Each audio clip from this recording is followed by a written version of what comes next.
Welcome back to Resonating Through Art. So you have a brilliant idea of embedding an object, like a figure, inside resin. You have a cool mold, but then you realize the mold casts upside down.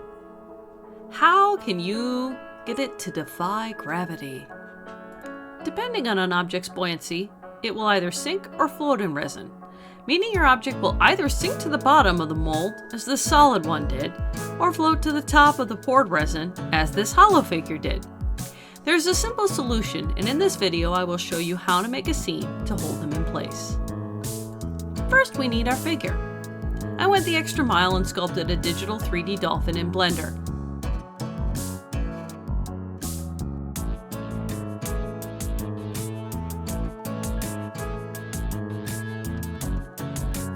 I then sent it over to my program for 3D printing. Formulated it for solid printing, as I didn't want the inside trapped air to affect anything. I then printed a 3D figure with gray filament.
An hour or so later,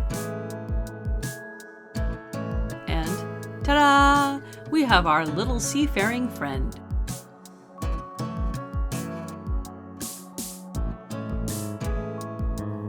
Now to make her a home.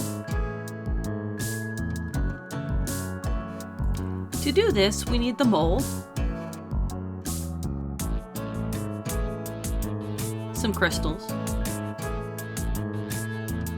a base disc cut out of balsa wood, super glue, and of course, our dolphin. We'll also need some sand to finish this off. Trust me, this will look really neat. And you can use other variants if you'd like for base materials. Of course, we'll need our resin to hold this all together. For this one, I've grabbed my Clearcast 7000. It's a touch thinner, which will allow it to flow more easily into tight spaces and let air escape. If you are doing a tabletop cure, it is essential to use a thin, deep pour resin to avoid bubbles and flash cures. First, glue down some crystals to form a little base. This is going to cover the main support.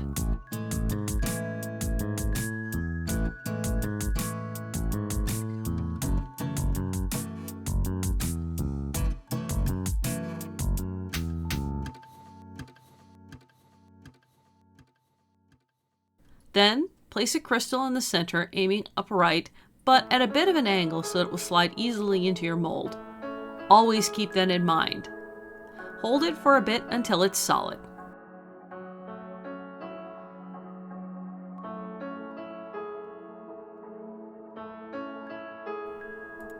Next, glue the figure in a nice pose along the crystal. Hold this in place until it's secure. Let dry all the way. You'll have to be patient.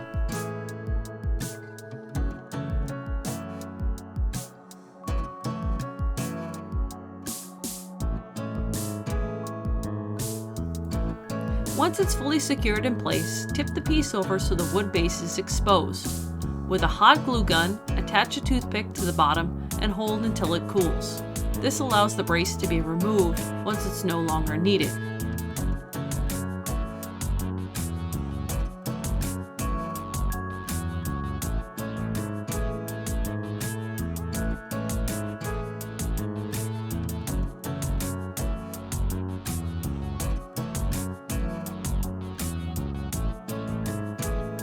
Now carefully position your figure and the base inside the mold. You can use a clothespin and some tongue depressors as spacers to hold it in place. Take your time, make sure there is space between the bottom of your base and the top of the mold. After mixing your resin, you can give it a little color if you want. I added some blue for ocean water. Slowly pour the resin down the side of the mold, careful to avoid the bracing materials. You want to let the air escape as it fills up.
It is important to stop before you go over the base if you want to hide the material. See how I have a bit of space left over? Now let the resin cure. Once the display level is cured, remove the braces and snap off the hot glue.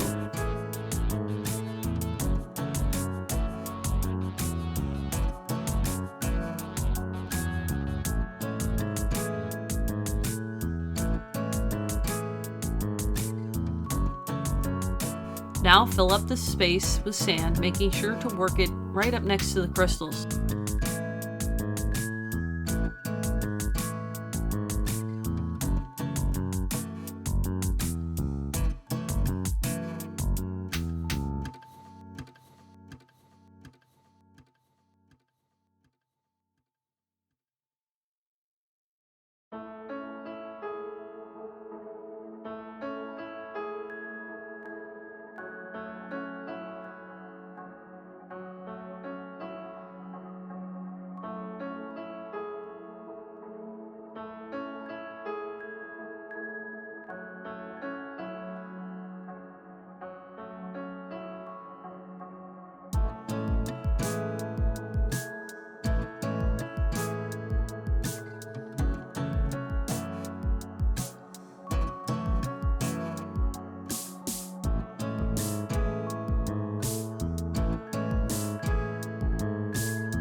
Once filled, mix some more resin and slowly pour over the sand.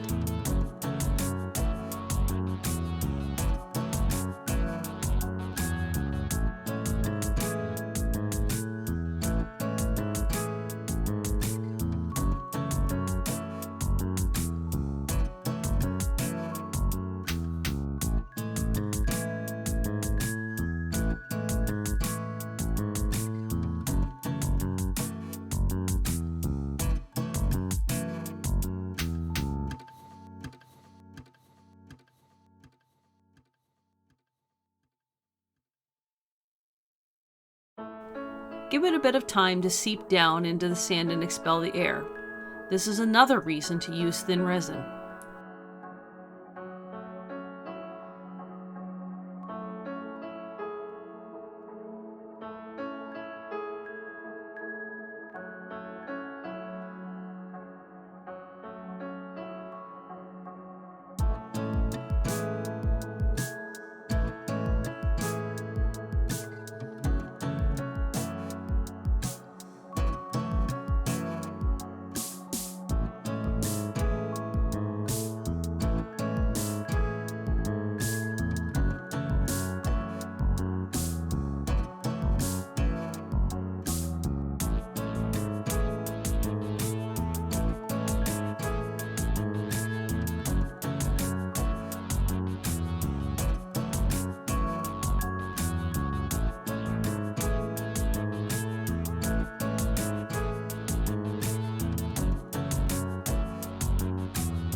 Once the bubbles stop emerging, top off the resin until it's smooth.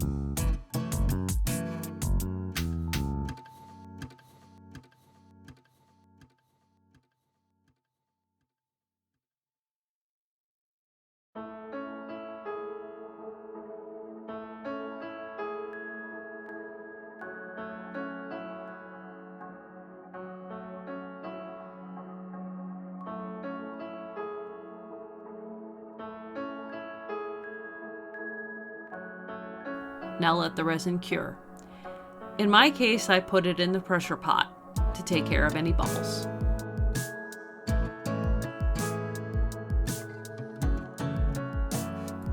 Once fully cured, take it out of the mold and enjoy your newfound sea friend.